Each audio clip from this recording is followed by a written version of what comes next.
ಸದ್ಯ ಶಿಡ್ಲಘಟ್ಟ ನಗರದ ಸೇವಾಸೌಧದಲ್ಲಿ ನಡೆದ ಬಿಜೆಪಿ ಹಿಂದುಳಿದ ವರ್ಗಗಳ ಮೋರ್ಚಾ ಸಮಾವೇಶದ ವೇಳೆ ಮಾತನಾಡಿದ ಬಿಜೆಪಿ ಮುಖಂಡ ಸೀಕಲ್ ರಾಮಚಂದ್ರಗೌಡ, ಚಿಕ್ಕಬಳ್ಳಾಪುರ ಲೋಕಸಭಾ ಕ್ಷೇತ್ರದ ಪ್ರಬಲ ಟಿಕೆಟ್ ಆಕಾಂಕ್ಷಿಯಾಗಿ ನಾನು ಮುಂಚೂಣಿಯಲ್ಲಿದ್ದೇನೆ.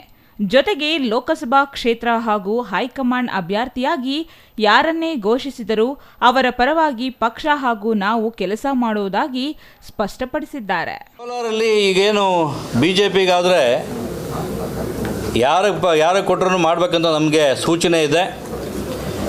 ನಾವೇನು ಇಂಥವರಿಗೆ ಕೊಡಬೇಕಂತ ಹೇಳಿಲ್ಲ.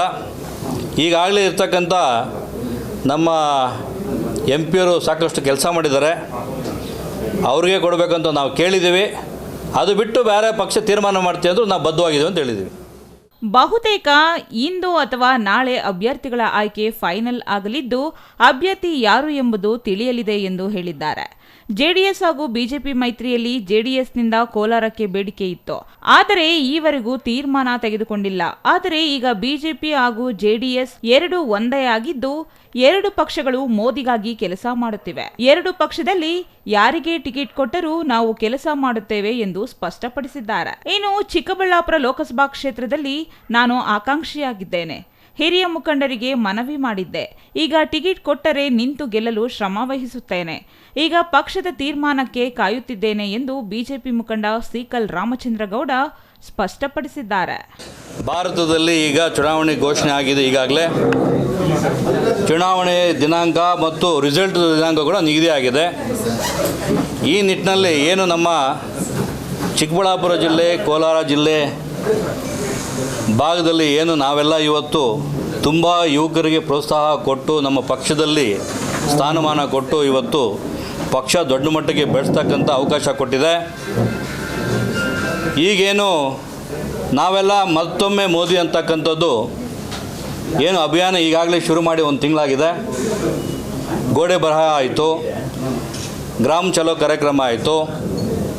ನಮ್ಮ ರಾಜ್ಯದಲ್ಲಿ, ದೇಶದಲ್ಲಿ ಮೋದಿಯವರು ಕೊಡ್ತಕ್ಕಂಥ 10 ವರ್ಷ ಕೊಡುಗೆಯನ್ನು ನಾವೆಲ್ಲ ಮತದಾರರಿಗೆ ಮನೆ ಮನೆಗೆ ತಲುಪ್ತಕ್ಕಂಥ ಕೆಲಸವನ್ನು ಆಗಲೇ ಹಮ್ಮಿಕೊಂಡಿದ್ದೀವಿ.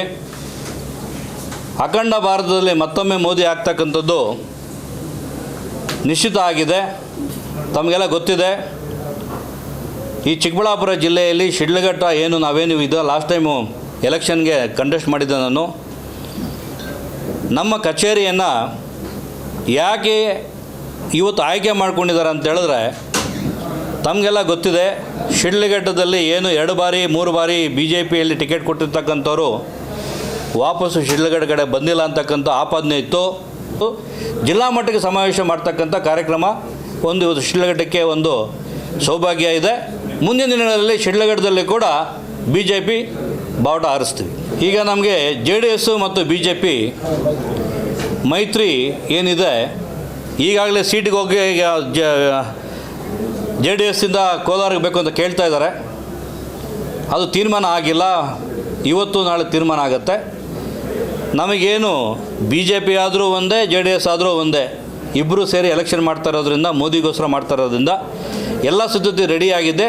ನಾವೆಲ್ಲ ಸ್ವಾಗತಿಸಿದ್ದೀವಿ. ಯಾರು ಕೊಟ್ಟರು ನಾವು ಕೆಲಸ ಮಾಡ್ತೀವಿ. ಚಿಕ್ಕಬಳ್ಳಾಪುರದಲ್ಲಿ ನಮ್ಮ ಹೆಸರು ಬಂದಿರತಕ್ಕಂಥದ್ದು ನಿಜ.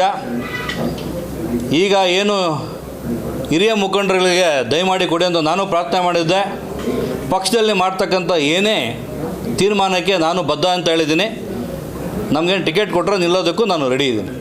ಛಾಯಾ ರಮೇಶ್, ಸಿಟಿವಿ ನ್ಯೂಸ್, ಶಿಡ್ಲಘಟ್ಟ.